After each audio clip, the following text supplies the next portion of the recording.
আজকে গণঅভ্যুত্থানটা না হতো, হাসিনা সরকার যদি থেকে যেত, তাহলে তো আজকে আমি ডেফিনেটলি আয়না ঘরে থাকতাম।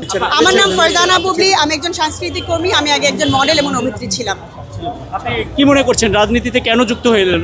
বলছিলেন যে 1.5 বছর হলো জি, আমি 1.5 বছর, যখন আমি 2012 থেকে রাজনীতির, যেহেতু একটা রাজনীতি পরিবারে বিয়ে হয়েছিল, তো ওইখান থেকে রাজনীতিতে পরোক্ষভাবে না, প্রত্যক্ষভাবে না, পরোক্ষভাবে জড়িত তো ছিলামই।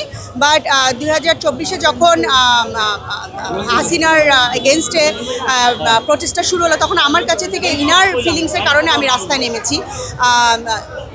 জুলাইয়ের গণঅভ্যুত্থানে আমি পার্ট নিয়েছি। আমার কাছে মনে হয়েছে যে এই জায়গাটা থেকে আমাদেরকে সবাইকে কমফোর্ট জোন থেকে বের হয়ে এসে মহিলারা যদি রাস্তায় নামে, তাহলে আমাকে দেখে আরও 10 জন শিখবে, আরও 10 জন আসবে।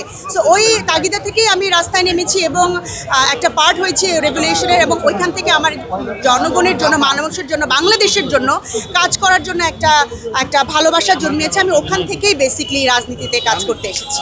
রাজনীতিতে যদি এমপি হন তারপরে কি করবেন? মানে জনগণের, আমার তো অনেকগুলো পার্টি লিস্ট আছে, তার মধ্যে অন্যতম আমি আমার সাংস্কৃতিক কর্মী যেহেতু ছিলাম, আমি চাই আমার এই জায়গাটা থেকে এনশোর করতে, যেত আমার সাংস্কৃতিক কর্মীরা, আমার বন্ধুরা, আমার ভাই বোনেরা সম্মানের সাথে এই জায়গাটায় আমাকে দেখেও যাতে আরও অনুসারী হয়। I want to set example যে কমফোর্ট জোন থেকে বেরোও আসা যায়, এখানে আপনারা আসতে পারেন।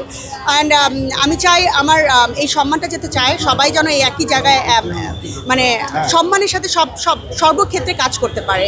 রাজনীতিতে একটা দাবি আছে যে রাজপথে যারা লড়াই করে তারাই মূলত একটু পেয়ে থাকে দলের থেকে, কিন্তু আপনি তো রাজপথে তেমন একটা ছিলেন না, সেই হিসাবে নিজেকে কিভাবে? আমি অনেস্টলি স্পিকিং, আমি রাজপথে ওরকমভাবে তো 17 বছর ধরে ছিলাম না, প্রত্যক্ষভাবে ছিলাম না, পরোক্ষভাবে ছিলাম। বাট 1.5 বছরে জুলাই, অনেকে বলছে যে 5ই অগস্টের পরে দেখা গেছে। No, if you guys go to my Facebook profile, I am active before that, a long time back.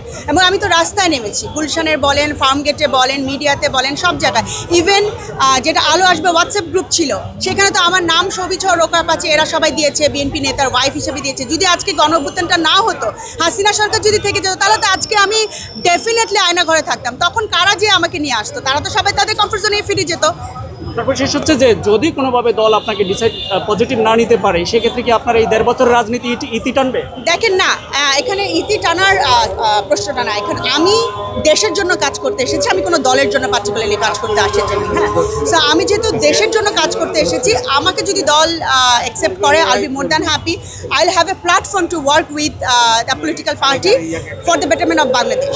আর যদি আমি না পাই, তাহলে আমি I'll find out another way to work for Bangladesh people.